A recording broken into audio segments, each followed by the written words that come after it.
Welcome to episode 2 of the Win the Claim podcast, brought to you by Beachfront Claims. Today's guest is Lynette Young, founder of Claims Wizard, the #1 claim workflow solution for growing public adjusting companies. Tell me a little bit about Claims Wizard. How did you come up with the need or the idea for Claims Wizard? So part of the 28 years, the early part of it, my husband and I always joke that we'd probably be business partners even if we weren't married, but we're good partners in everything. He was writing a software package to help track payroll and commissions and things like that for adjusters for a large public adjusting company up in the Philadelphia area. And he'd worked for them for a long time as a contractor, and then I wound up doing a lot of the business, like the back end, the wizard behind the curtain kind of thing. Yeah. And they outgrew us and we outgrew them, I guess, simultaneously. So with that, we decided that we wanted to make a product that wasn't so hard-coded. And to hire a company, I mean, now it's expensive, but back then in the 90s, the talent just wasn't there. You didn't have the tech talent, you didn't have apps, you didn't have all that. Yeah, Silicon Valley wasn't up and running yet. No, it wasn't. And it was super expensive, and for one company to hire to get that, and then it's all basically hard-coded. So you want to start adjusting claims in a different state. Well, the rules are different. Or if your state DOI decides they're going to, go crazy, the rules are different. So we wanted to build something that was flexible for people, that was also in a price point that could be met by a lot of our friends that were solopreneurs on the public adjusting side. It was just one person running a whole company, not somebody with a whole team of, all these people that they were making more money. So we decided to do Claim Wizard. It kind of started with Hurricane Katrina. Yep. And we knew we wanted to do that. So Dave was a one-man shop at the time. He wrote the code base, and we've been running and kicking ever since. So it's funny you mentioned Hurricane Katrina. I was still on active duty with the Coast Guard around that time. And I ran into, this was my first experience with public adjusting ever, was when we were pulling people off of roofs, and there was a guy on a boat who was paddling himself out to a house to go and take pictures of the damage, even though it was still flooded. And we started talking to him, and I was like, how many of these do you do a day? And he's like, I do like 15 a day. And I'm like, how are you getting out there? He's like, I paddle out of here. I'm like, so how do you keep track of this stuff? Like, how hard is this to get into? And he goes, honestly, I've got a CRM system. I was a dumb military guy. I'm like, what the hell is a CRM system? And then he goes, oh, well, it's Claims Wizard. And then I go, okay, who are you with? And he goes, I'm with Paradise Adjusting. And it's different than the TJ Paradise, but it was out of Texas. Yeah. And, I know who that is. and I was just like, and I didn't really think anything else of it until 2015 when I got out and I started working for a roofing company, and we were doing AOB roofs. And then I got into public adjusting, and I'm like, well, I'm using Google Drive.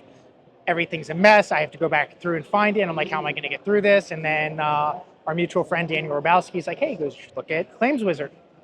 And I put the two together. I'm like, I wonder if it's the same thing that I was talking to this guy about, because he sat on our boat for like half an hour as we're getting him out of there because he got stuck.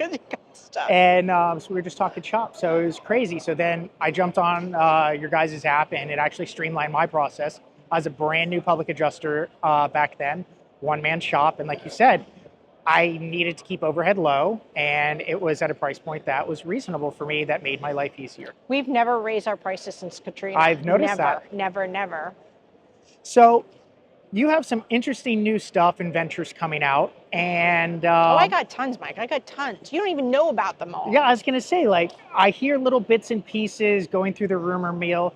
I try to waterboard Robosky as much as I can to get info out of him, and I mean, he appreciates it. He had his training. It happens, it's all in good love. But I heard something about Compass. Right. What is that? Compass2success.com is the website. Okay. We're just kind of launching it here at RoofCON. So Daniel and I have always traveled in operations. Like, I'm an in the office kind of girl. I'm an in the business kind of girl. Okay. I don't like selling. Even when I had to sell for Claim Wizard, like, obviously I'm still with it, it's my company. It was more of an educational type thing. Okay. And I wanted to help people. We would call it duct tape and hand grenades, when you're using a yellow pad of paper and Google Drive and your email, Outlook, and you're trying to keep everything organized right. So that's like actually running a claim. But then Daniel and I, who are both Taurus, by the way, and it sticks true, realized that the inside operations, not the claims management, but the business operations management. Yeah, the and that's business where side. both of our sweet spots are.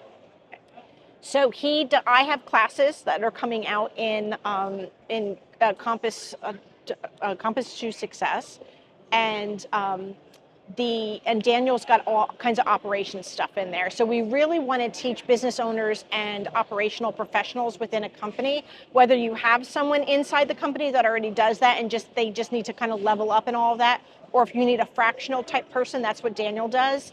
So he can come in and kind of dip in and help you when you need it without the full-time payroll or a full-time consultant or anything like that. But we find that, public adjusters and even roofers, right? So they're very big on let's get leads, let's sign contracts, let's get deals done, let's get the funnel done. And that's their income, right? Yeah. That's their actual cash that they're making, but they lose so much of profits because they're inefficient at operations. I'm guilty of it.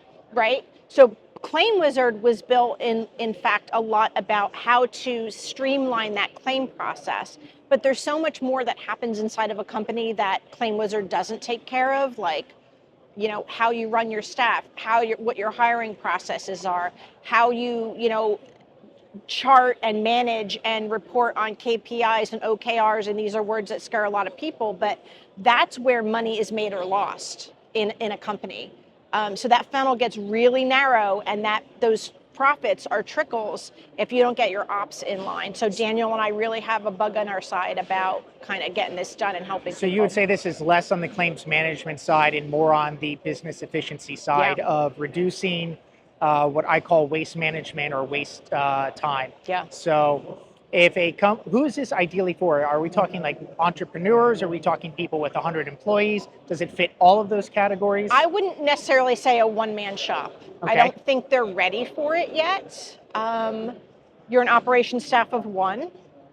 And that's why we have the classes online as well too, because there's different pain points and, quite frankly, price points for different people. Someone that has a 1 or a 2 person shop or a 3 person shop might not have a mind that this is an operations, this is that sort of thing, but they still need help streamlining their business.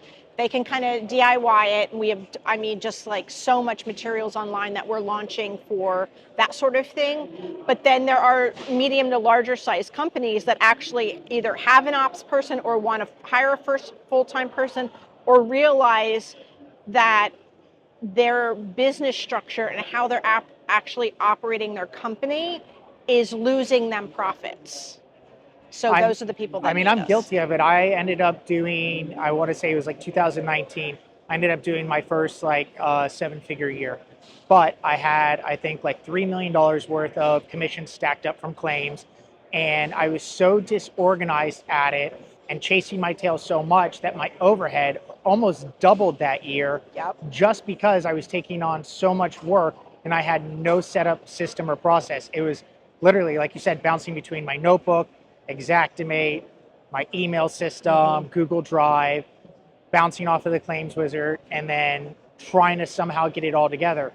And I actually lost work because of it, because it was taking me too long to get there. Yes. And I could have done so much more. And I actually had Daniel come in and kind of revamp some of my stuff and give me some streamlined processes. So I've seen firsthand what you can do with Claims Wizard and what Daniel can do with his systems and operations. And I got to say, I think the two of you together are going to streamline business in the construction industry like we haven't seen before. Mm-hmm. And unfortunately, those of us who are really good with our hands or selling or building things have absolutely zero initiative or zero motivation to do any of what I call the boring work. It's very unsexy work. Like when we say nobody, they all want us, but they don't necessarily always, they all want the ops, but they don't necessarily want to do the work or the development of it. See the pain in it, because it's like, you're calling my baby ugly. I built this company. It's been working fine.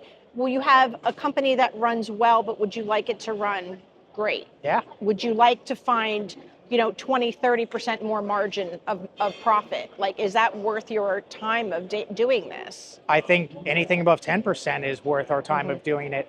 And I tell a lot of my clients when they ask me to justify, whether I'm charging them 20% for non-hurricane or 10% for hurricane is, if you were offered $10,000, if you have to pay me $10,000 to get $100,000, would you do that?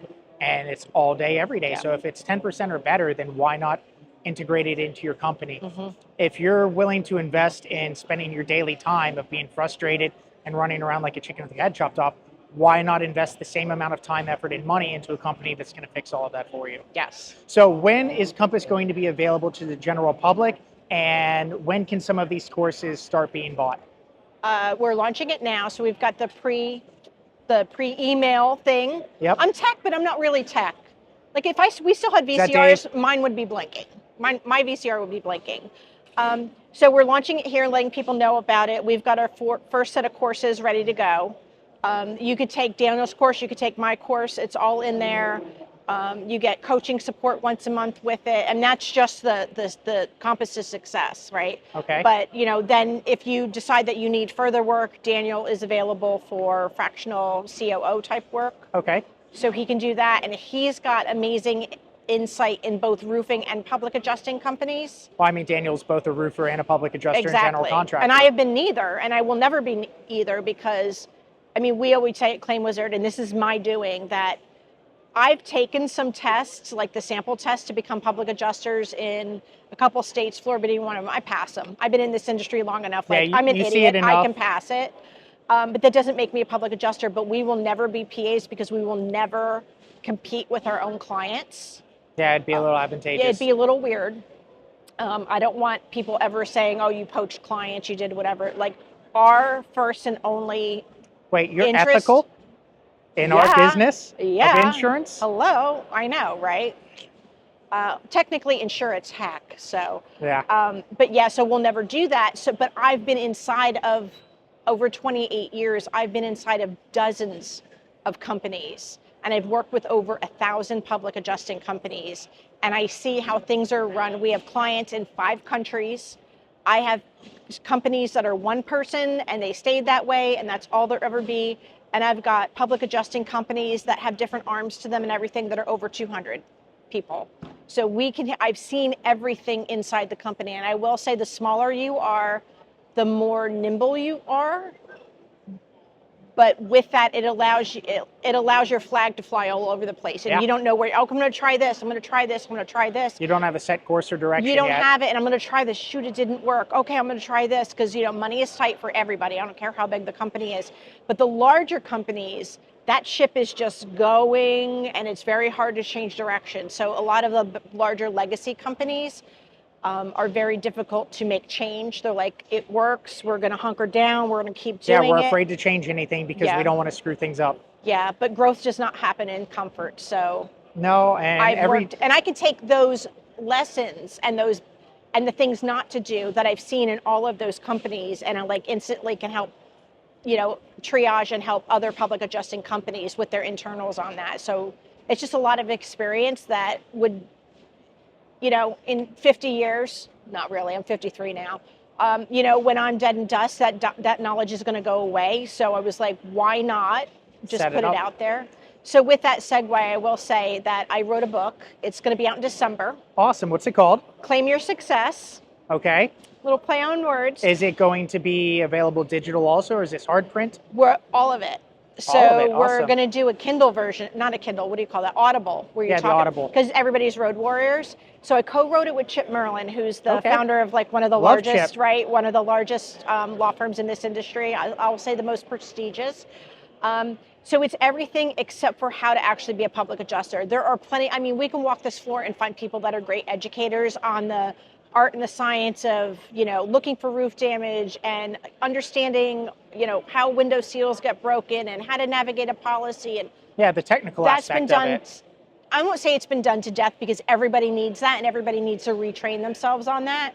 But no one talks about how to actually build a business in this industry. Yeah, no, all you're taught is build your funnel, keep income coming in, and we'll figure out the rest later on. And they don't ever get around to figuring out the rest. So I found interesting statistics on the Florida census, and this is just for Florida-based, for businesses. The average public adjusting firm license is null and void or non-renewed after 3 years. Yes.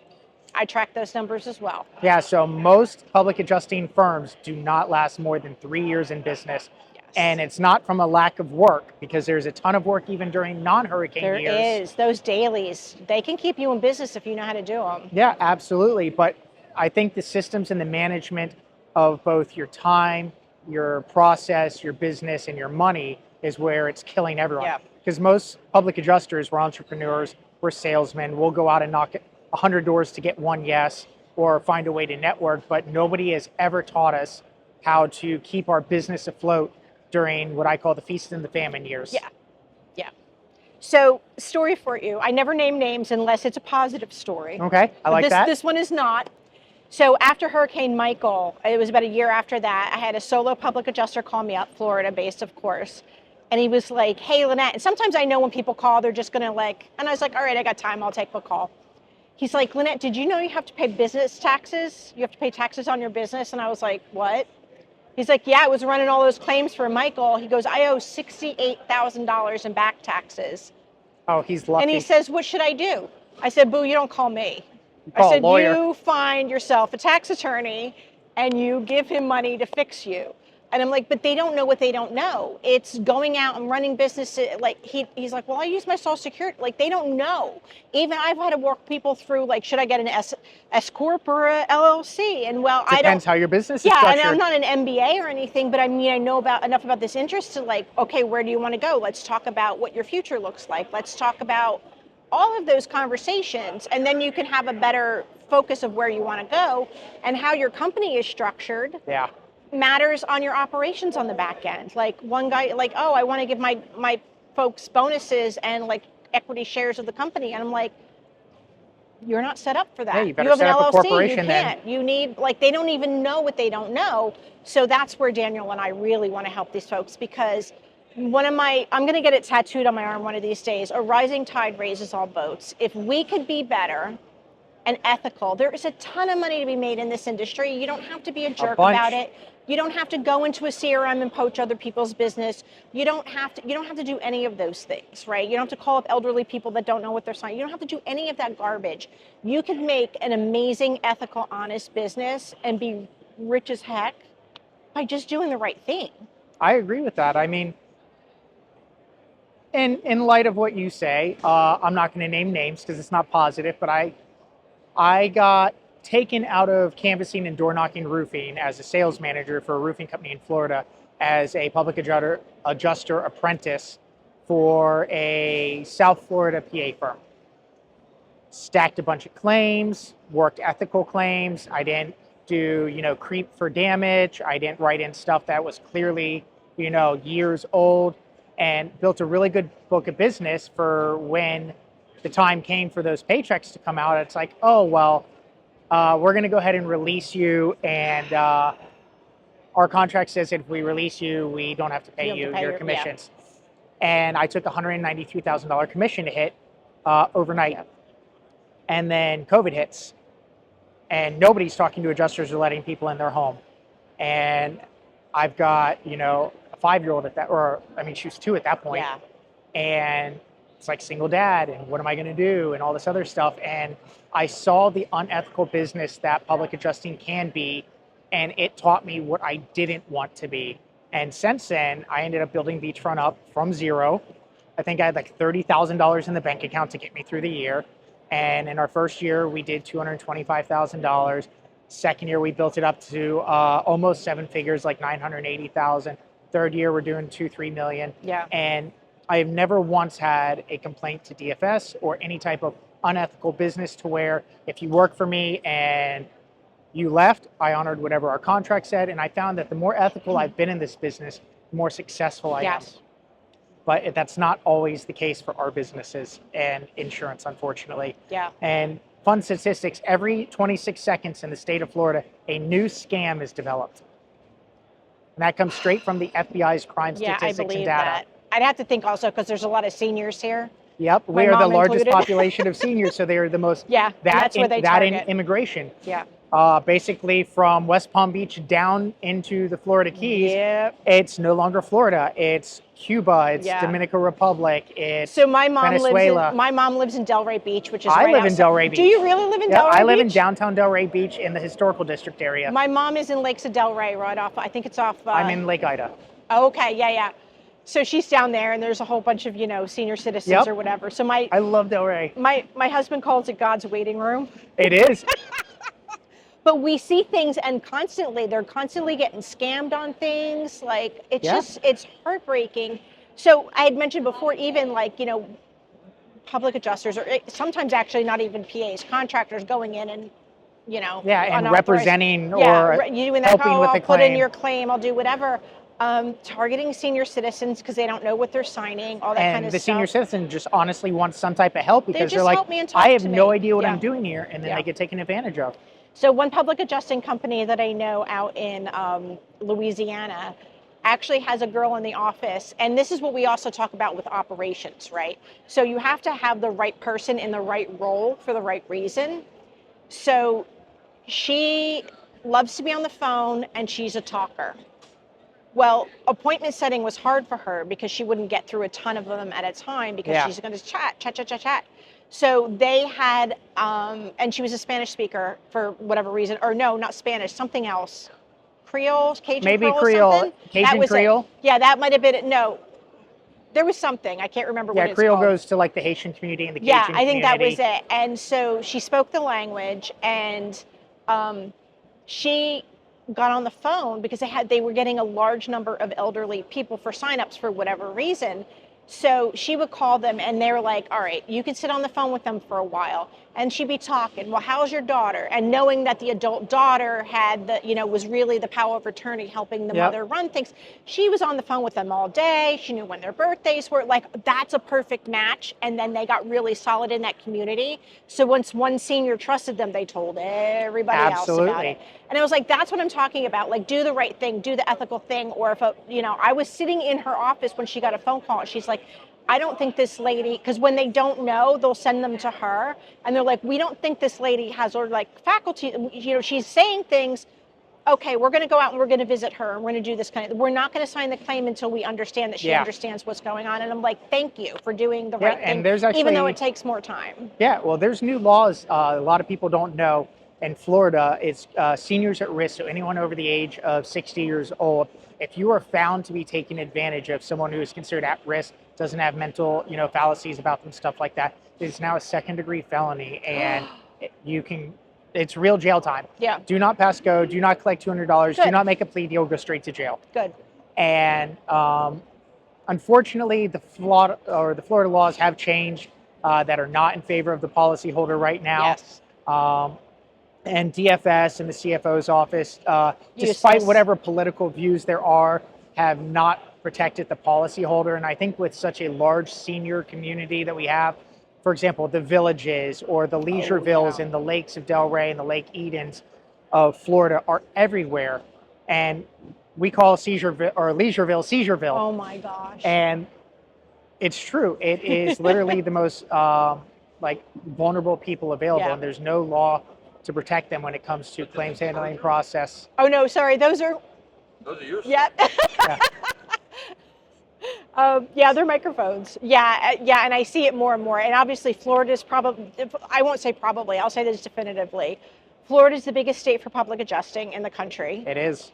They have the craziest laws. You're right. Politics aside, I'm sorry, anybody that is in an office should be after the constituents and the policyholders and the people in here. I don't care, red, blue, dinosaur, donkey. I don't care. I don't care.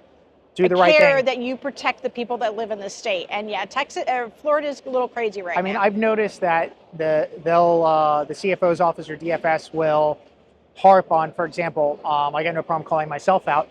I changed the contract when I first started from the FOPIA contract. I kept the majority of it. Yep. And there's certain bold print that needs to be a certain size that says you, the consumer, has a certain number of days to cancel. Yeah. Well, I made it double the size.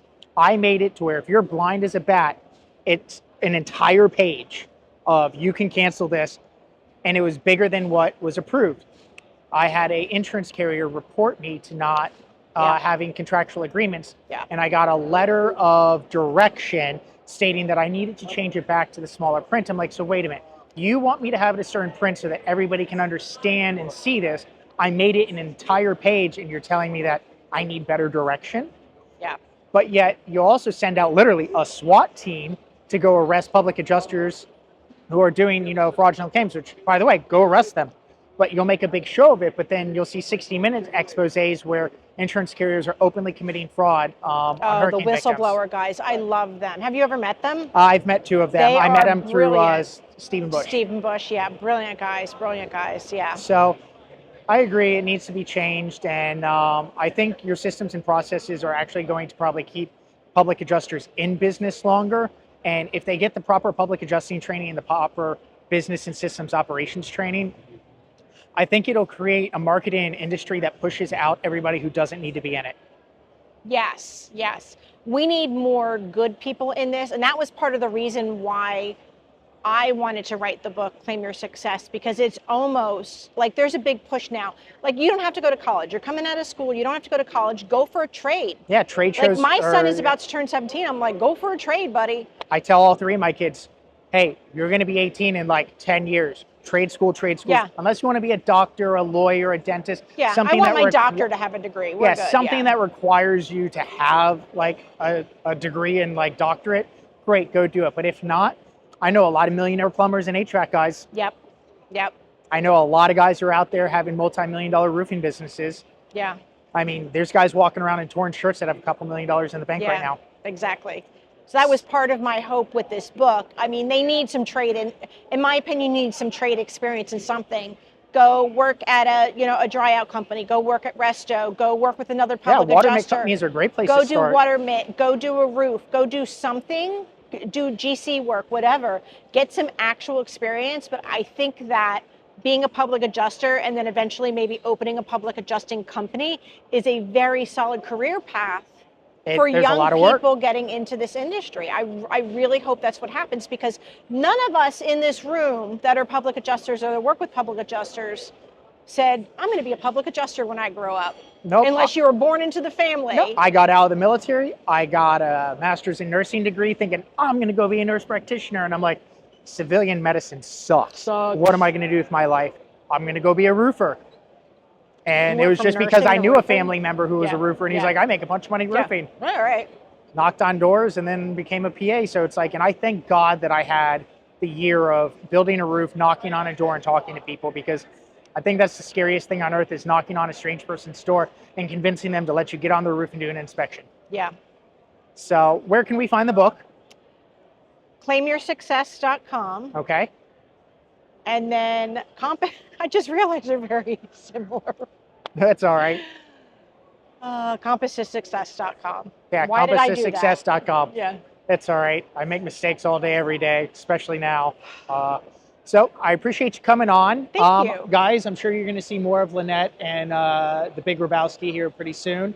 And by all means, I can speak as a Claim Wizard customer. It's a great way and tool for success. So I can't wait to see what's going to come up with the new business. Please go visit her website, check out her book, and appreciate it. Thanks so much for your time today. Thank you. Thank you for watching Win the Claim podcast, brought to you by Beachfront Claims.